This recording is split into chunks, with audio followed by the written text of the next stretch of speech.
Pinata, No Ideas Original Sport. I'm here with Kareem Theo, and we got Andre Charles from PSA on PSA Cardinals on. How you doing, Andre? I'm good, Kenyatta. How are you? Good, man. Good. What's your mom? Recently, I came across like a good thing that you guys are doing. You guys are doing the invitational. The I don't want to mispronounce his name, Tom Konachalski thing with a local team. I see you got Wrens, Gauchos, Jayhawks. Am I missing anybody? Yeah, so we got it's the New York Rens, New York Gauchos, Riverside Hawks, PSA Cardinals, and the New York Jayhawks. Nice, nice. So, how did that come together, man? Well, I think the we all had an idea of what we wanted to do. We knew we wanted to get New York City on board, and Andy Borman with the New York Rens got everybody on a call, and we sort of all put in. We all had our input on like what would make a successful event, and we sort of planned it out, man. So it's just been like 3 or 4 months of us just putting our heads together and trying to come up with the best product that we can put together to get these kids their footage, their game film, and try to get them their scholarships, man. So, what should we expect to see? Well, at this point, basketball. you know, we haven't seen in a year. At this point, and with New York City, the high school seasons were canceled. They're now starting to get underway. This will be the first time that New York City has seen competitive high school basketball in a year. At this point, we're all pretty early in our seasons, but the kids have been practicing now for almost a month. So just getting back into the swing of things.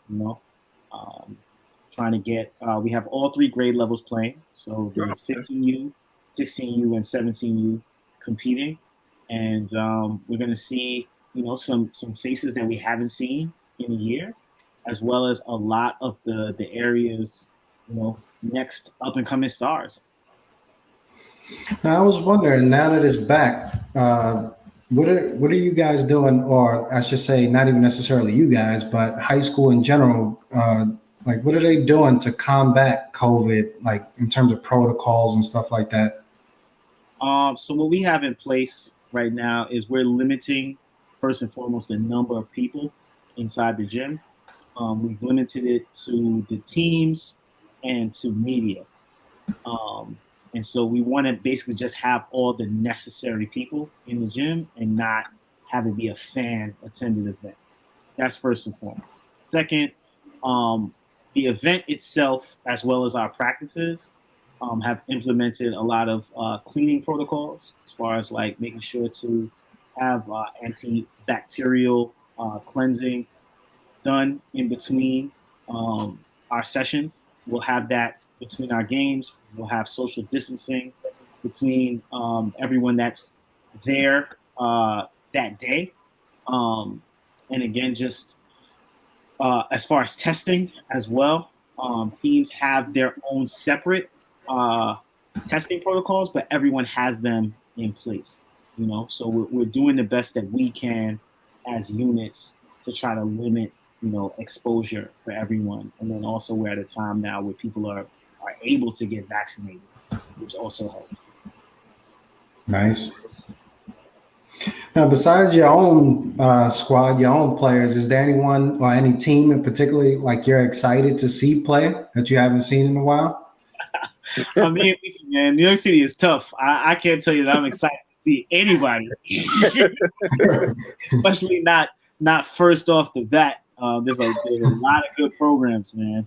So at this point, and we're a year removed, so it's also going to be interesting to see how people have recruited, how they've maintained their programs over the past year. I haven't gotten the rosters. We put the schedule together. I haven't seen anybody's roster, so I can tell you, who's locked in at this. You know. Yes, Jay. I'm asking you a question. Are you guys allowing head coaches to be invited to the showcase? So there's a dead period still with the NCAA. So we're Okay. doing live streaming. Synergy is providing the live stream, and so all coaches across the country will get the link for the live stream and be able to view. So right now we have 4 dates. There's April the 10th, April 11th, April 24th, and April 25th. And we are going from noon and the last game should be around 8 p.m. So you got about 8 to 9 hours of good basketball that coaches will be able to see. Okay. Yeah, Okay. but they won't be physically in attendance. Got you. So how'd you guys go about, setting that up with Synergy and being able to, get that distribution and stuff to all the coaches and stuff? Because that seems like that might have been a task to do itself. Yeah, I mean, that's the power of the brand.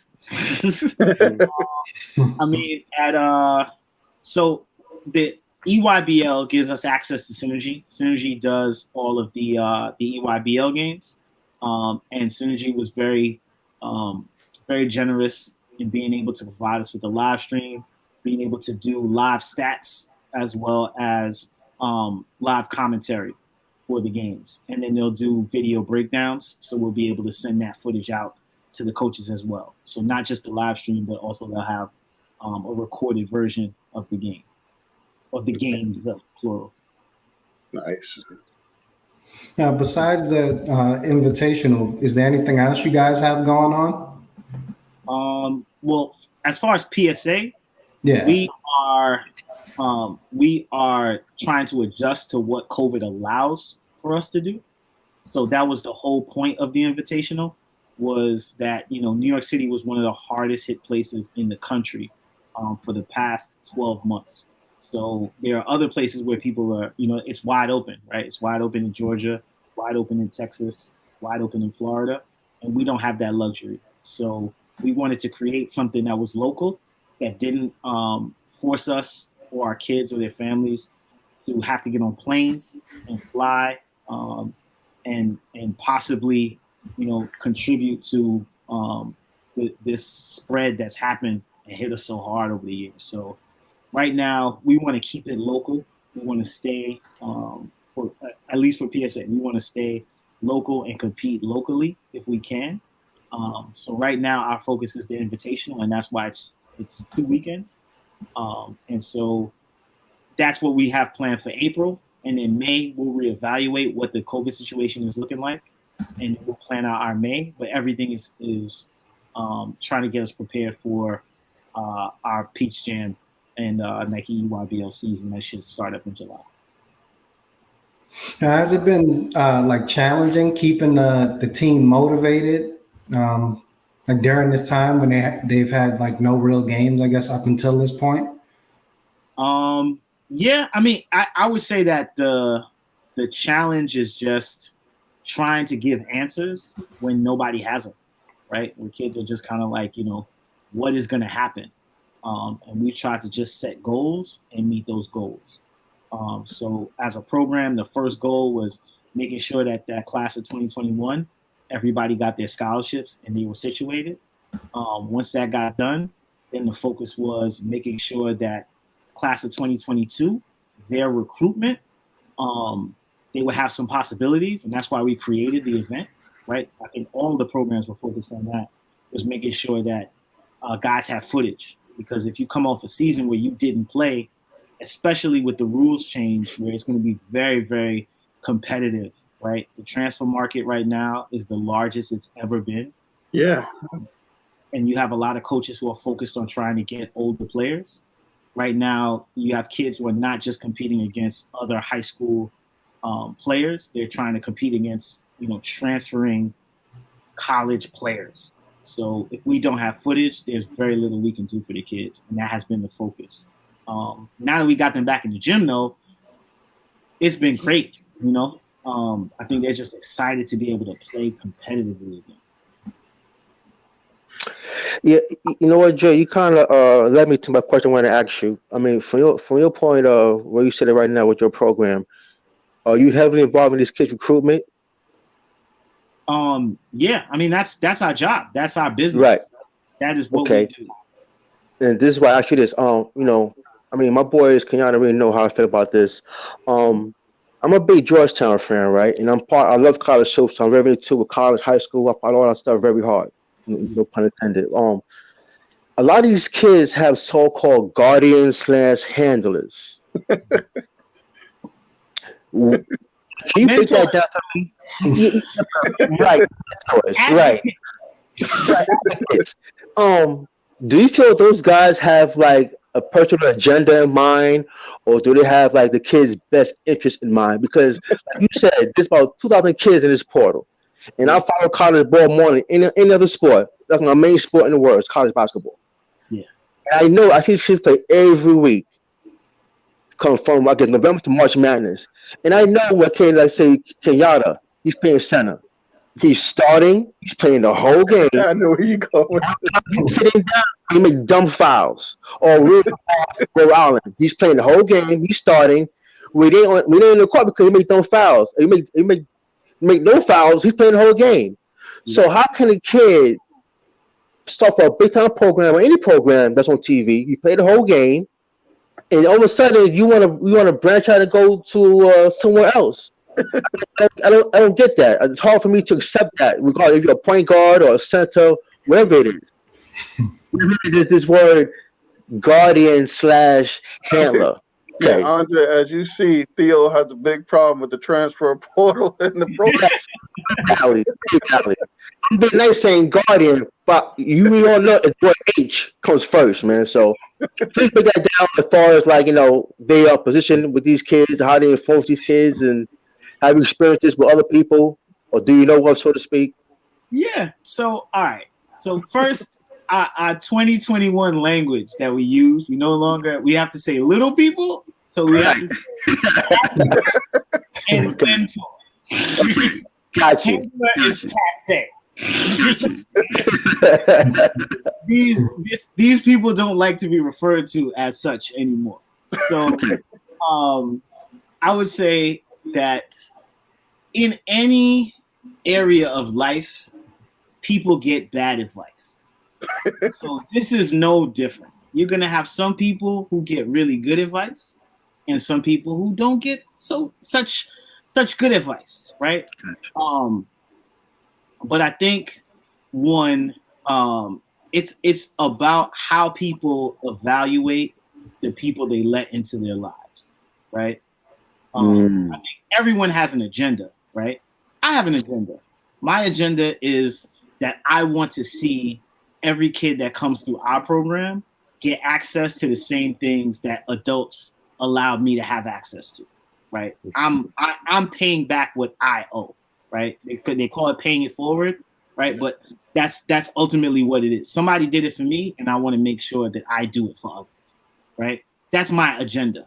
But not everybody's agenda is the same. But I understand that people are coming with one. But when families are evaluating who they let into their child's lives, the number one thing they should be evaluating is, does that person have a life that is reflective of the things they say they can deliver for your child, right? So it is very hard for somebody who does not have a college degree to guide you to getting a college degree, right? It's very hard for somebody who doesn't know about money to guide you and advise you when it comes to dealing with money, right? And it's no different with dealing with basketball and kids on their basketball career path, right? So if you're evaluating an adult, the first thing I would say is, if that's a man or a woman that's coming into this child's life, is that a man or a woman that you would ultimately want your child to become, right? When you look at their life, do they have the values? Do they have the principles? Do they have the things in their life that speak to this person actually being a good role model for your kid? And then second is, do they have a track record of these things, right? Is there some proof that they have that they can deliver what it is that they claim that they can deliver, right? When we first started, we were not telling anybody's parents that we were going to get their child to the NBA. We didn't do that. We didn't have any experience. right? Our thing was we're going to make sure that your kid gets the best educational experience that they can get from the basketball. And then as time passed on, we got more experience, and then we could deliver more, right? And I think if you go by that, chances are you'll end up with less people in your life helping you make bad decisions, right? Gotcha. Or decisions just for the moment. Mhm. Thank you, man, for breaking that down. You got it. Nah, I agree with you though. I think people make crazy decisions, chasing Listen, very, very short term Hey, happiness. Jay, Kareem, y'all know me very well. I follow this travel portal every day, every hour and hour on my phone. I can tell right now, 100 niggas off the top of my head who's going where. And the right. man that I see, it makes no sense to me. I don't care what school they come from. I It will gotta be say my this team though, George. So you it's think of it crazy, this man. way. Though. Think of it this way. The one thing I do see in it is that when you let's take a team just offhand, like say Loyola Chicago, right? The kids on Loyola Chicago, right? Believe me, I don't want to put it down, but I'm pretty much sure that most of them, if they had other opportunities to begin with, they probably would not have chose Loyola Chicago. Now, if you get out there and you perform at the level they performed, and you like the star, the main guy of the team, and I mean, unfortunately for Loyola Chicago, that kid's gonna want the opportunity to go play someplace else where he can probably, maybe excel his own personal agenda. And it's nothing against the school itself. But if I'm in Loyola Chicago and I'm hearing all this buzz across TV and they telling me this and that, and it's actually coming from people who like Dre said, people in the know, then I might be looking to go someplace else. But now that goes back to what you were saying too. That whole process of that happening makes it harder for the other kids coming in to go to better places too, because we all know how people think. So if I'm a college coach and I'm looking, and I just seen, let's say, I don't even know, let's say I just seen a kid from Loyola Chicago, and he just averaged 18 or 20 points against these top programs. So I got some kind of basis of what I think he'll be able to do. Now I got to compare him against a kid from high school, so it makes it a little more difficult. Yeah, Mm. yeah. I mean, at the end of the day, most people don't want to put in more work than is necessary, right? Yeah, If you get a kid who's Good point. already used to, a college system, is used to a college schedule, right? It's already mature, right? I'd much rather deal with a 21-year-old yeah, than a 16-year-old, right? Just because of age disparity. So they're looking at a high school kid generally as not as mature as a college student is likely to be, right? yeah. So they're just like, yo, give me the older guy, give me the guy that's already physically developed, give me the guy that I don't have to babysit, and I'll keep it pushing. Um, it's an interesting change to see happen, but these things happen all the time, and we just learn to deal with it, and we learn to navigate around it. Here's a question, and I think they came up. We were talking about this before offline. Do you think these rules are here to stay, or do you think these are rules just because of COVID? Because I can see some programs already like they already done with this whole idea. They want this to end as soon as possible. But do you think this like freedom of movement that they have amongst the players? Do you think that's going to stick around, or you think they're going to try to regulate that in some way? Um, Personally, I think it's the new normal. Okay. And until there's something else, right? But I don't see it changing in the next few years, right? It's here for the foreseeable future, right? Okay. And coaches will just have to adjust, right? um I mean, in our line of work, it's nothing new, right? Okay. People bounce around AAU teams weekend to weekend, and you just learn to adjust, right? You just learn to adjust. I mean, our program doesn't function like that, but it's nothing new to the culture, right? Okay. I think, like anything, when it's new, people are probably gonna use it to the point where it looks like abuse, right? Where you're just like, there's no reason for all of these kids to be in this transfer portal.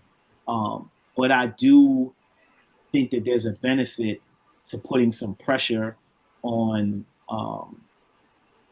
programs to have to really do right by their kids, or they'll lose them, right? Yeah. Kids have some leverage they didn't have before.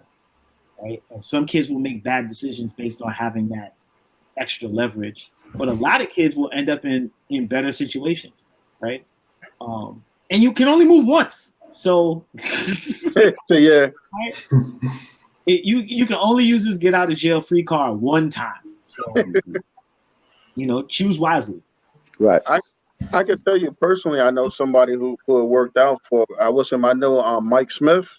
Mm. Mike Smith was playing for Columbia. Yep. And went from Columbia to Michigan starting. So that was a good deal for him. Yep. Yeah. Yep.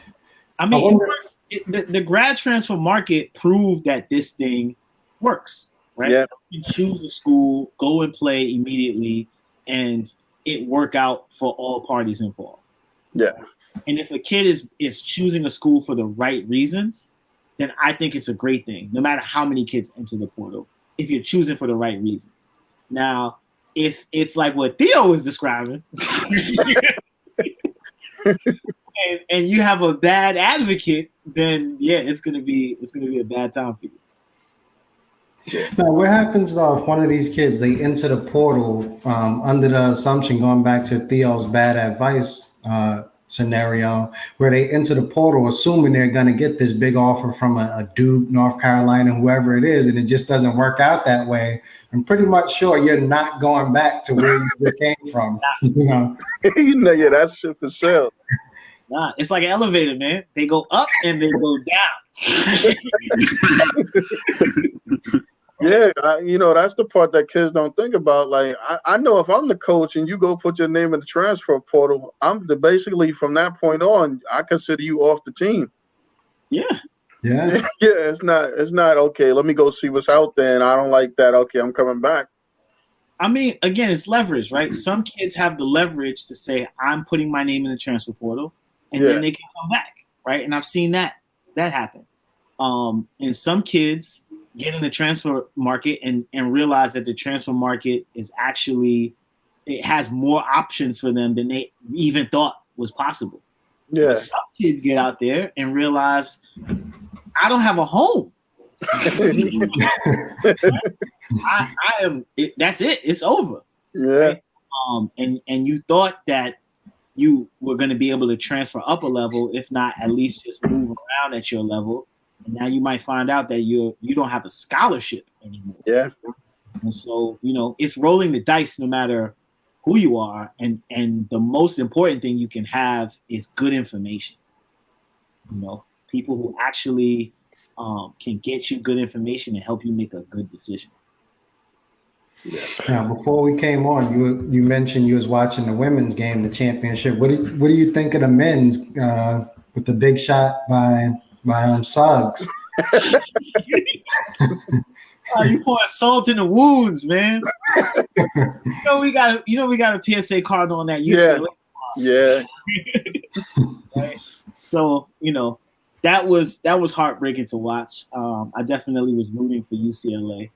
It was a fantastic game, and I think UCLA proved to a lot of the country that the program is back. I think Coach Cronin did a fantastic job, and I'm happy that PSA is able to be a part of that success. Fun fact, if you guys didn't know, this is the third consecutive Final Four that a PSA Cardinal has played in. Nice. Nice. I was really hoping that Mac would get in that national championship game, so I could say it's the third consecutive national championship game. If they won, I could still keep talking that talk. Got 3 national championships in a row, but personally, stopped at Final Four. But I'm happy with that. Yeah, that's great. Any predictions between Baylor and Gonzaga? I don't know, man. Well, whoever wins, just hit our phone. Hit our phone, and to the loser, hit our phone. We got somebody for you on both sides. Exactly. Hey, Dre, let me ask you a question. Do your program have some kind of affiliation outside of New York City? What you mean? like, okay, I'll give you an example. Let's have a child. He pays for your program, and then me and my wife decided to relocate outside New York City. Oh, you can come back. Do you guys provide some kind of another a good program for my child to still play basketball and get be recruited and have a chance to get a scholarship? So it depends on the city you move to. There's Okay. different programs. So we have relationships. There isn't a PSA Right. That's the word, relationships, right? but we definitely do, right? So like, there's some really, really good programs around the country, and it just depends on what city you move to. Okay. You know what, this is the program that you should look into, or this is the person that you should speak to get advice on, you know? Because we get that a lot where, you know, somebody might say, you know, my son is in the 6th grade and I'm in Detroit. And, you know, what should we look into? And it's like, all right, well, at the 6th grade level, you should probably talk to this person because they're going to know more about what's happening in Detroit.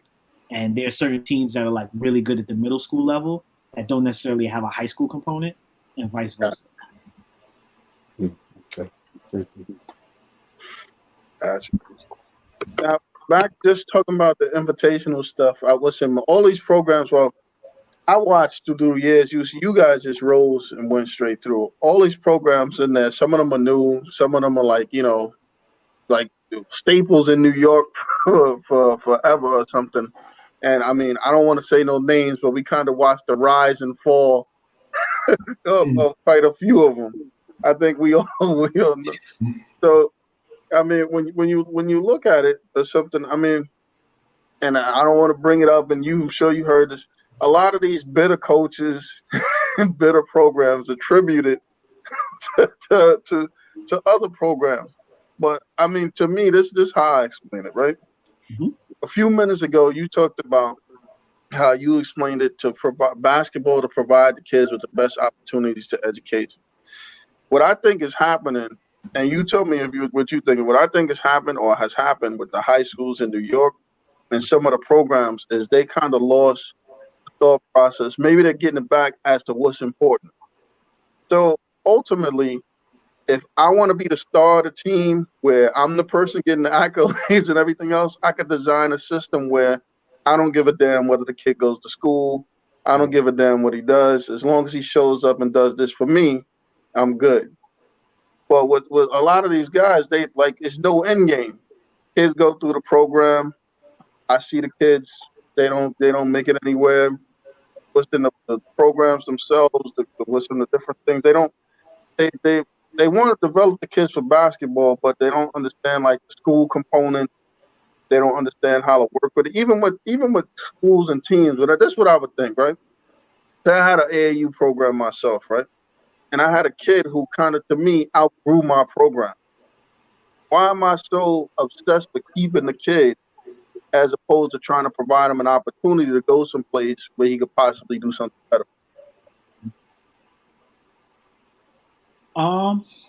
Well, I mean, that's what you just described is community, right?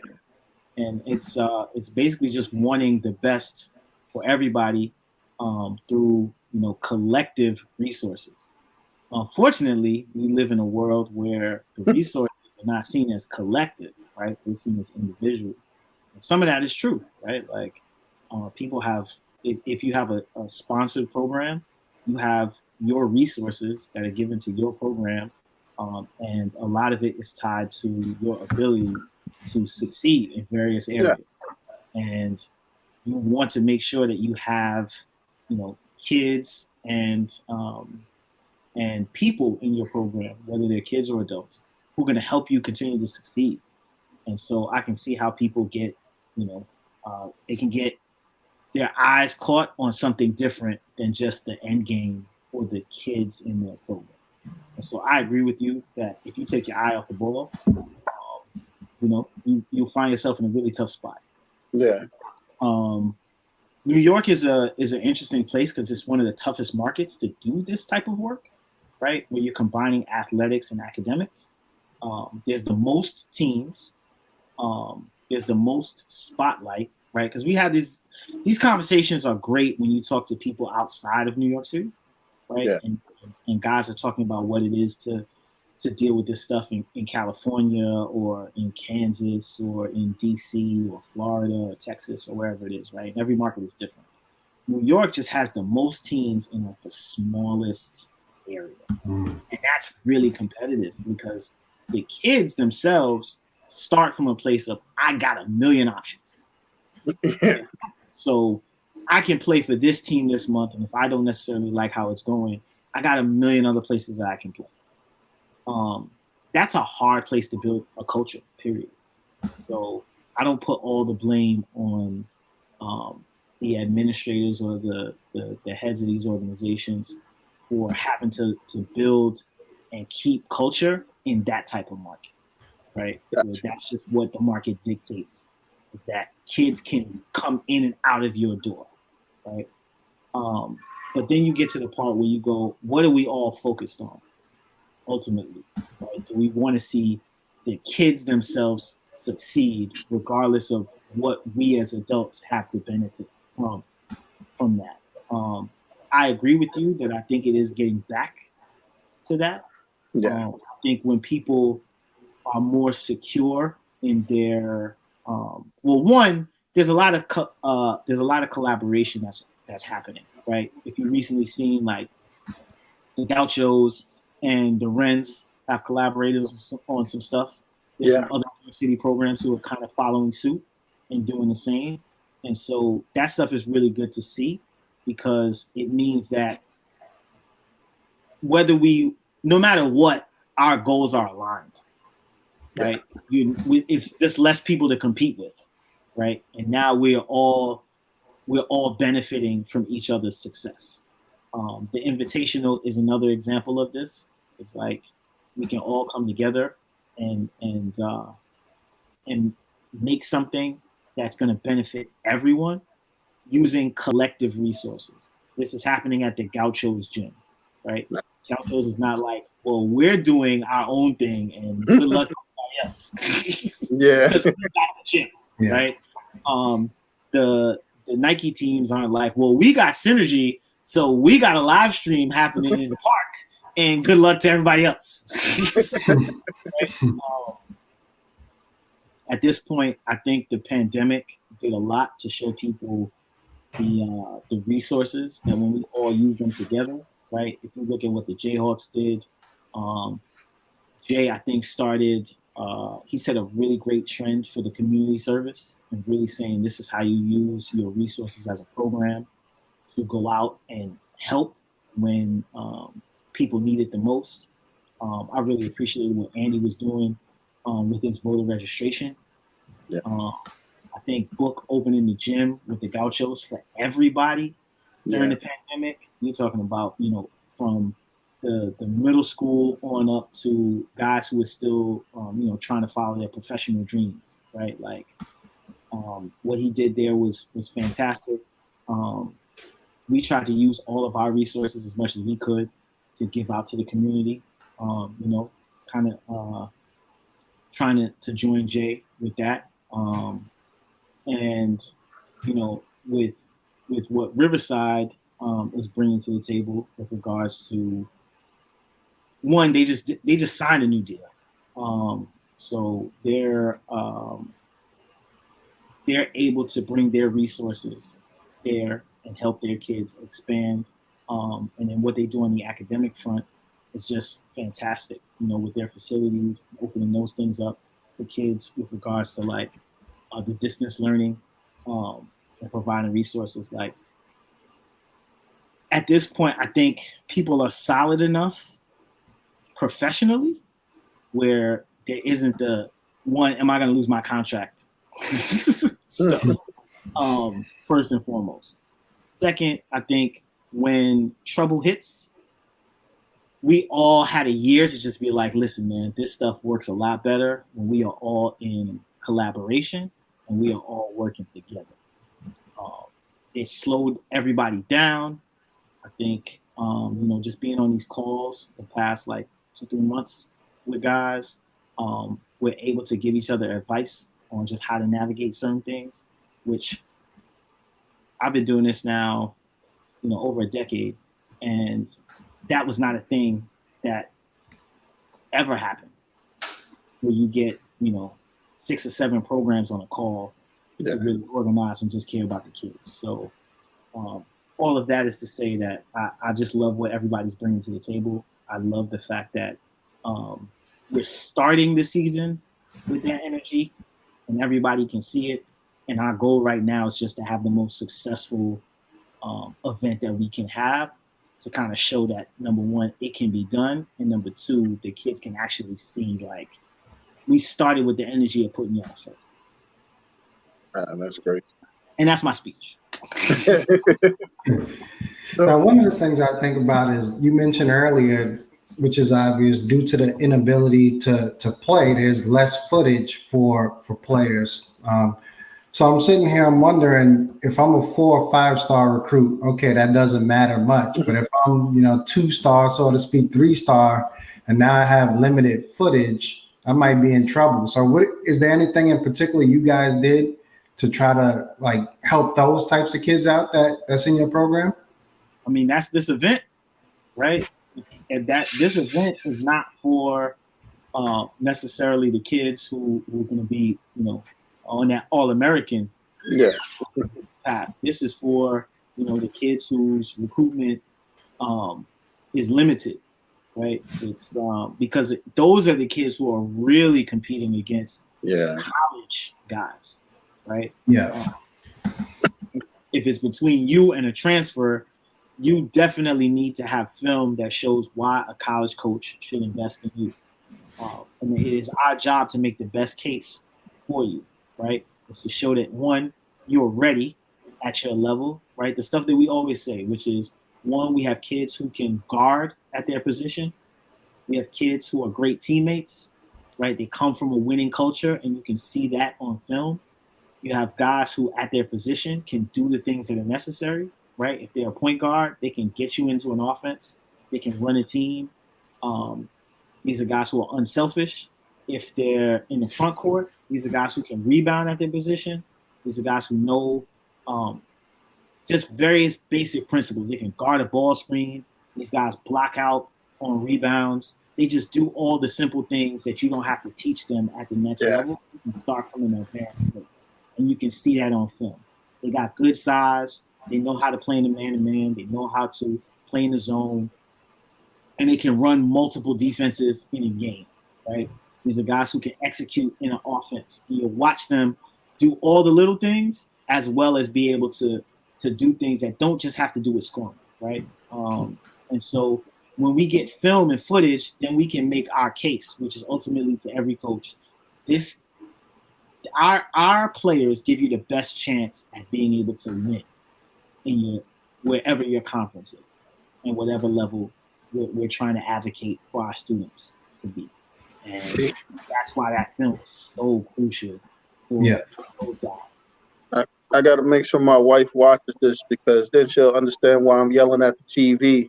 Because she's like, what's he yelling at the TV for? The guy did this. But I'm like, well, if this guy would have did this and this guy would have did this, we would never got there. The guy cut. He didn't run on the, didn't run fast enough around the screen, lollygagged around the screen. The other guy didn't hedge and all types of stuff. Oh my God! She's like, what are you talking about? But yeah, that was yesterday. Oh yeah, yelling at UCLA, stop the ball, stop the ball. Yeah. They, that was crazy, because that was one of the things I said is, why is everybody running back with their back turned away from the ball? That one kid picked it up, but it was too late. But everybody else was running with their back turned. They was just so shocked. They were like, I can't believe he just made that layup. And everybody forgot to play defense. Yeah. Right? And it's like, these are the things, man. These small little things, right? He shot it. He didn't. That's what I was telling you. He didn't throw it. He shot it too. Yeah, that was a shot. But he shot it. He had a free, easy, relaxed path. Yeah. Yep. Now, before you guys set up the invitational, were you getting any calls from parents saying, "Hey, what are you guys are doing?" Or I would imagine parents were kind of trying to put pressure on you guys, to do something. We got calls from parents who don't even have kids in our program. Can I put my kid on your team? Like, can I get in my own? I had we've had parents just make really like, it's so competitive with parents really wanting their kids to get scholarships that pretty much any offer you can think of for what can be done, their parents are like, yo, I will pay for everything. I'll set up the tournament. You get the teams, and just so my kid can have some film. And I'm like, I can't fault you, because if that's what you have to do, if that's where you feel you are, just like, yo, if my kid needs footage, and that's the difference between them getting the scholarship and not getting the scholarship, I'll do it. You know what's funny? That makes sense, because a lot of people are short sighted. So let's say you put $4,000 or $5,000. College costs over $200,000. Exactly. So $4,000 or $5,000 up front to avoid that, you do it. I mean, people every year, without COVID, people start whole basketball teams for their kids. Yeah. Like, this guy has a whole second grade basketball team just for his son. Yeah. This is true. Definitely does. So I definitely get it. But yeah, man, parents have been really concerned with just having their kids have an opportunity to play, because especially if it's at crunch time, right? There's less concern at like middle school level, but if your child is a junior in high school, especially if they don't have offers, and you're very concerned right now, right? It's like, where, just how do I get the ball rolling? Where do I start? And so they were extremely anxious to get back to playing, and for us, it was just making sure that we could create the safest environment for guys to be able to do that. I think now everybody's all in, the parents, our players, and our staff. I think everybody's all in and excited to get this going. Joe, you ever met Tom Konachalski personally? Yes, many occasions. Yeah, well, I remember as a kid growing up, going out to a gym scene, Jeremy Color for a lot of food guys. When I come up, I always seen it. I spoke to always seen before, and plus, when I had my first job, it was this newsletter called Big East Briefs.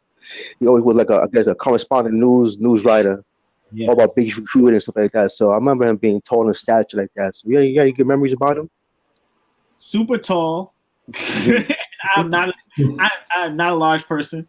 You're not, man. So, but one of the most gentle human beings I've ever met. If you talk to him, it's surprising that it doesn't matter how loud the gym was. He never raised his voice, but you never had a problem hearing this man speak. Never.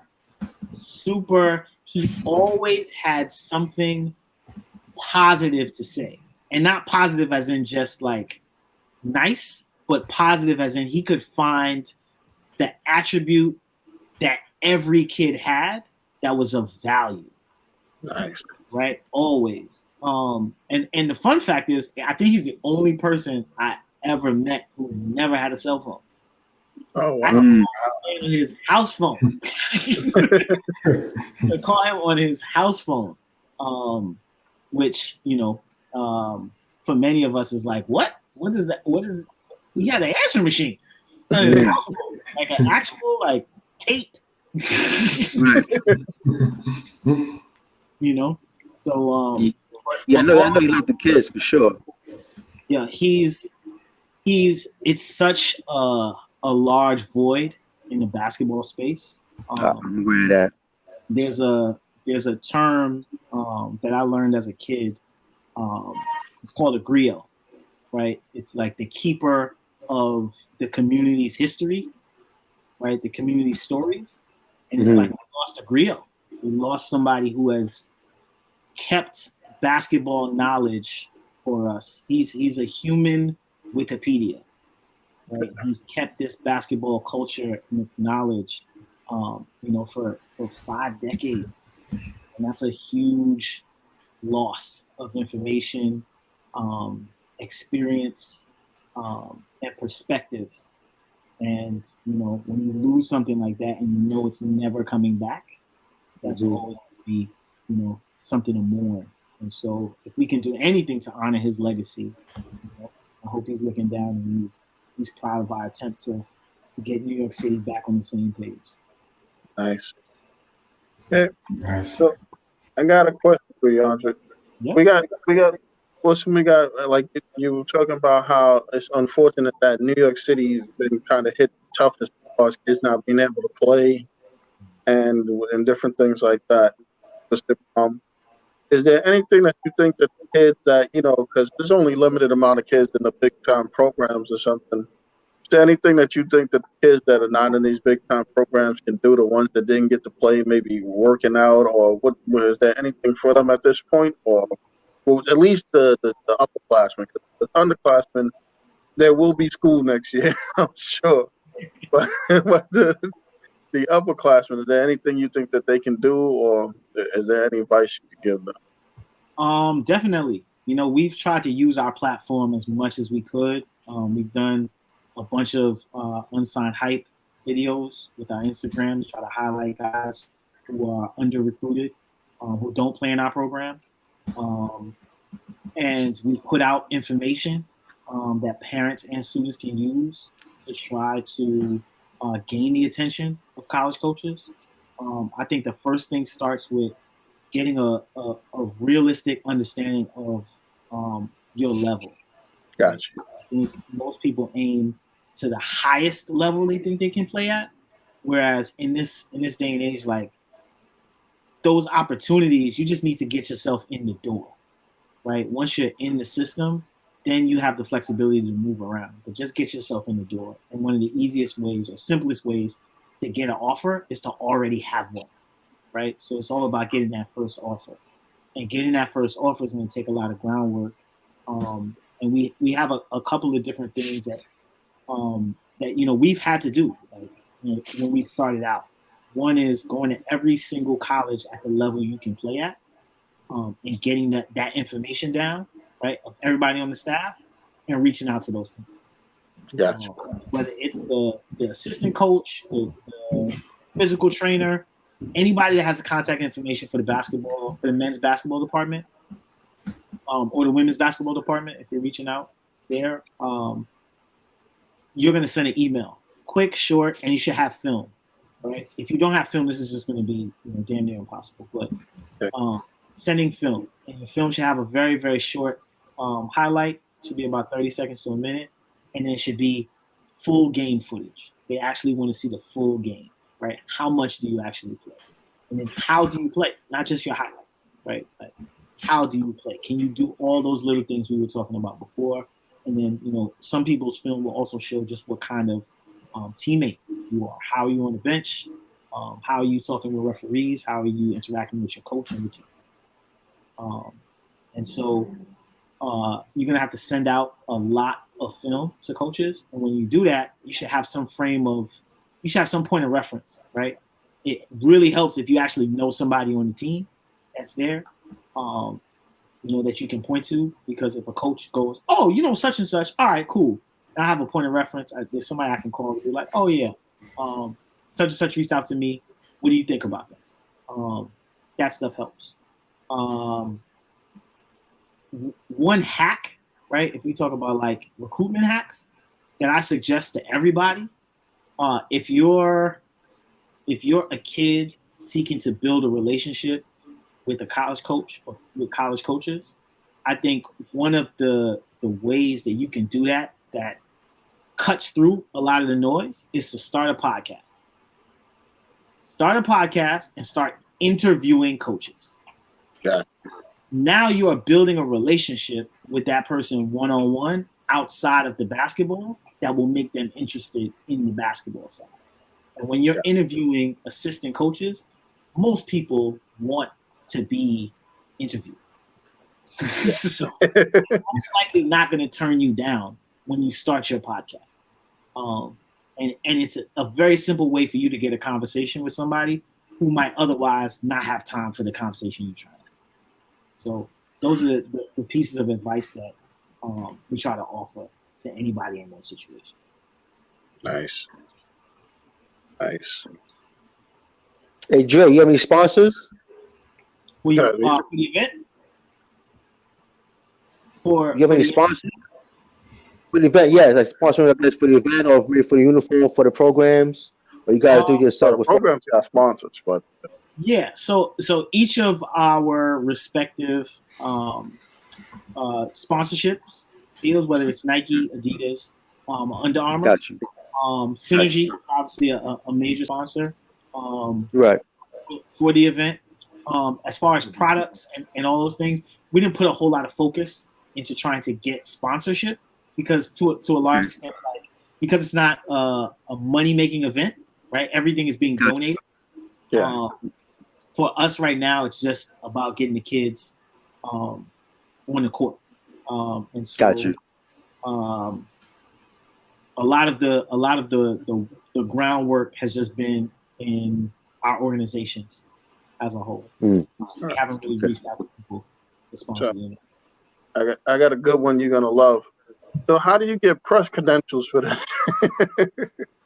So on the flyer itself, there is an email address. Let me pull it up for you right now. But basically, anybody who wants to attend and get a media pass can just send an email, and they should be able to be granted.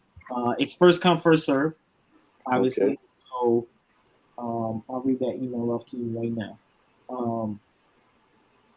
But it's first come, first serve, and whether you are a journalist, an evaluator, or a photographer or videographer, just email.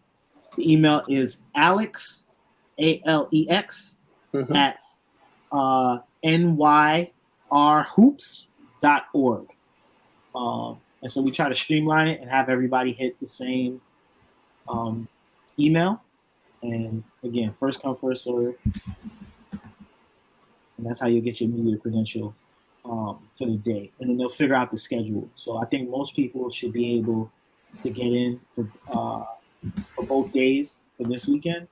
But if we end up with a backlog of any sort, just based on capacity issues, then some people will be able to come on Saturday, and then others will be able to come on Sunday. That's great. Theo, we got a nice picture of your fit.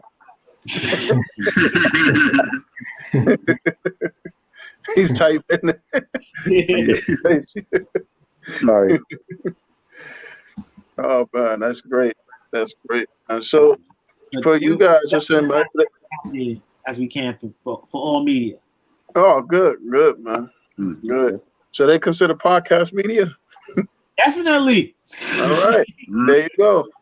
Nice. Easy way in. Definitely. Listen, man, you guys are doing so much to help us promote the event. It would be, a huge disservice to the community to not have you in there. Thank you. Right. So I'll make sure. Definitely you guys, appreciate you know what I'll do? You guys, Kenyatta, you have my email. You hit me direct. Okay, I got you. I'll be direct, and I'll make sure that you are on that list. All right. Nice. Make sure you guys get in the building. Nice. So you said the Peace Jam starting later this year? Yes. So as of right now, there's no formal schedule that's been released. Okay. But the plan is to have everything be done in July. Oh wow. Yeah. So you guys gonna keep it? Are they doing one site, or you guys still traveling around different sites around the country? Again, everything is still tentative, but my understanding is that it would be one site just to limit, Makes sense. And so I don't think we're certainly not going to see EYBL as we've seen it traditionally. Gotcha. But I think what we may have is one extended regular season / Peach Jam component. So it may be something that's just an extended play-in process. Gotcha. And an actual Peach Jam with a secondary event. I think it'll be like a Peach State for whoever doesn't get qualified by those. But if they can get all the coaches and all the teams down to one spot. But a lot of this also depends on what the NCAA does with regards to the ending the dead period. Oh yeah, yeah. Yeah. But God willing, Right. hopefully, Yeah, exactly. have something. So this person just tell everybody again about the event when it's happening. Can people outside coaches see it on Synergy? Yes. So we're gonna make the Synergy live stream available. Okay. To everyone. Synergy has done a fantastic job of providing us with just the best live stream coverage that we could possibly have. So there should be several different ways for people to be able to stream it, whether it's through the Synergy site or our program's individual outlets as well. And we're really happy to have partnered with them to be able to provide this. The event is called the NYC Invitational. It is happening in memory of the great Tom Konachalski. And we are 5 New York teams. That's the New York Wrens, the New York Jayhawks, New York Gauchos, Riverside Hawks, and PSA Cardinals, playing with 3 divisions, 15U, 16U, and 17U. We'll have 3 divisions playing each day. The 15U will play early in the day, 16U will be the middle, and then we'll have the 17U playing in the evenings. And we should be able to get in 7 games per day. And the hope and the goal is just to get our kids, back in the flow of playing, get them exposure, get them film for our guys in that class of 22, so that we can present them to the college coaches in the best manner possible, and show the talent that New York City has, on and off the court. Thank you. Yeah, I'm definitely excited to see it. Yeah. Definitely. And listen, I'm definitely sending it to you. I will see you there. It's the least we can do, man. You guys made this platform available to us, Right. So you make sure that you guys are in the house to see, New York City shine, man. New York City came together and got this done. So, Yeah, I think that's great. I think it was definitely great that all you guys been able to get together to do this. It's a great service to the kids. It's a great service to the work that all you guys are doing. Pulling this all together too. Years ago I could never have seen it happening. It's great to see that that it's happening today. yeah. It was today. We move forward and we progressing. So that's Listen, all it took was a global pandemic. yeah. Yeah, that's it, right? Only a global pandemic. Bring everybody together. Yeah, that's all it took to was a year-long quarantine to get New York City back together. Back on the same page. That's all it took. It gave us some time to think about it. Little small thing like a global pandemic was all we needed. Pull it all together. Yeah. But again, I'm super duper excited. I think for our players, for our parents, and for our programs, this is going to be a great way to start the season.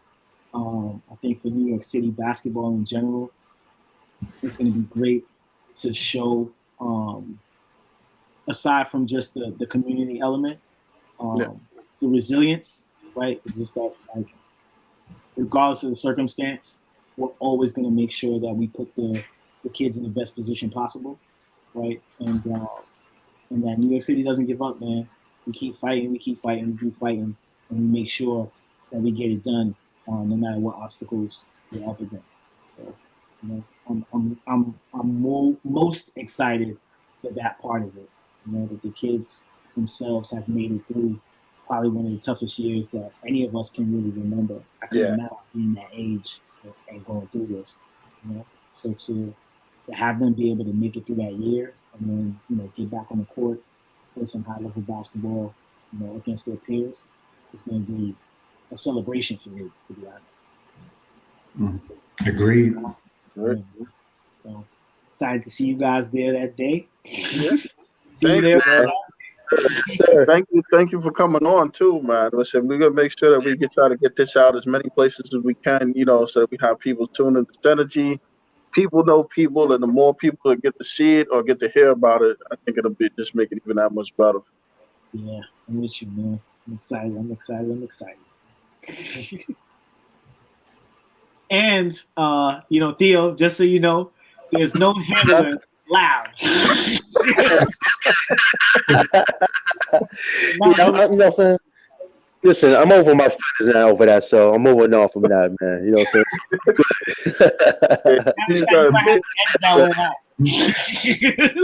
Theo's got a personal grind against players and stuff. Yeah, I don't get that, but it's all good. Thank you, brother. You got it. We'll at least try to set a capacity limit on the It's all good. I get it. No problem. But thank you guys so much, man, for allowing us to promote the event on your platform, man. Taking us Sunday. I appreciate it. Thank you. Anytime, man. Thank you. Yeah, thank you. Hey, Trey, thank you, brother, man. I appreciate you, man. Keep being a good role model, man, to the kids, man. Do what you are, man. It is what it is. Yeah, well said, Theo. Well said. I appreciate you, man. Appreciate you, brother, man.